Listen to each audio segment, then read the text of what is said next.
Kira Municipality Member of Parliament Ibrahim Ssemujju today requested to have the August House suspended until government gives an explanation into what he termed as kidnap of fellow members. So the motion I'm moving under 59, Right Honourable Speaker, is for this Parliament to suspend this sitting until our colleagues have been freed who were kidnapped by people who were dressed like thugs. For us to sit here and look on as if there is no constitutional order in this country is a matter of deep regret.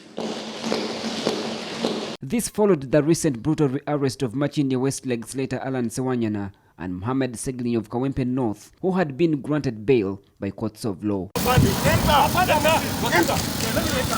Members of Parliament led by the leader of opposition described the act of rearresting members of Parliament as an attack on the House.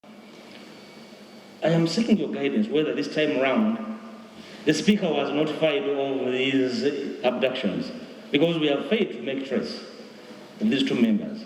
Today you might think that yes, it is over Allan Ssewanyana and Ssegirinya. Tomorrow it will be you. For us, we are saying there is no way we should continue with business as normal in Parliament when colleagues are being held in a manner that is outside the law. In the circumstances, I need to know the reason they were arrested. I need to know where they are being kept. I need to know why they are being kept. It could not be for the same reason to which bail has been granted. There must be other reasons. I just need to know as the leader of the House. Can somebody give me that information? Because I need to know.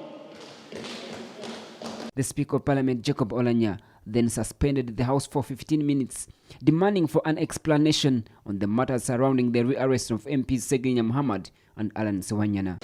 I'm going to ask the government chief whip to get in touch with the people responsible for this, the Minister of Internal Affairs.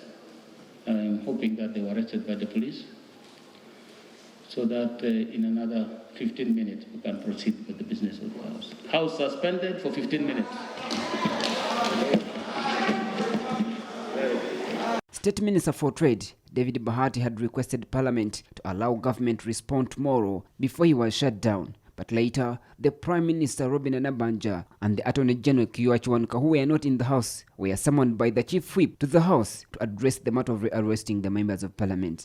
Right Honourable Speaker, it is also true that the Honourable Ssewanyana yesterday had a statement and was interrogated at Chireka CID in the presence of his lawyers. Today, the Honourable Ssegirinya is also going to be interrogated by CID in the presence of his lawyers. Honourable Speaker, I know that you are supposed to be notified, and this information for you is coming. Two colleagues, Right Honourable Speaker, are going to be presented in court in accordance, and they can go back as many times as the offences they commit. However, the explanation from the Attorney General sparked off roar from the members of opposition who stormed out of Parliament in protest. Other MPs from the opposition National Unity Platform were seen putting on T-shirts of the detained MPs as a show of solidarity. Mr. Speaker, I submit I am constrained. I have no choice but to withdraw my team from this vulgar debate.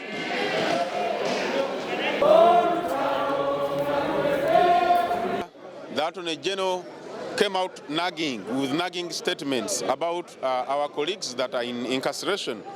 That is wrong. These people have their rights. They have a right to bail. These are our own. It is us to support them.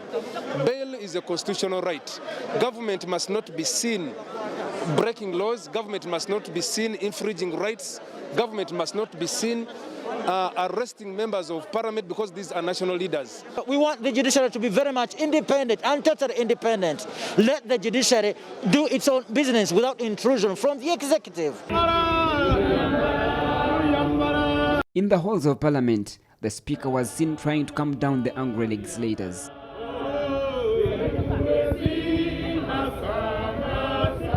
From the information I gathered from these members shortly after storming out of the house, tomorrow morning the first thing they will be doing is to visit their colleagues. Ramson Muhire, CTV PM edition.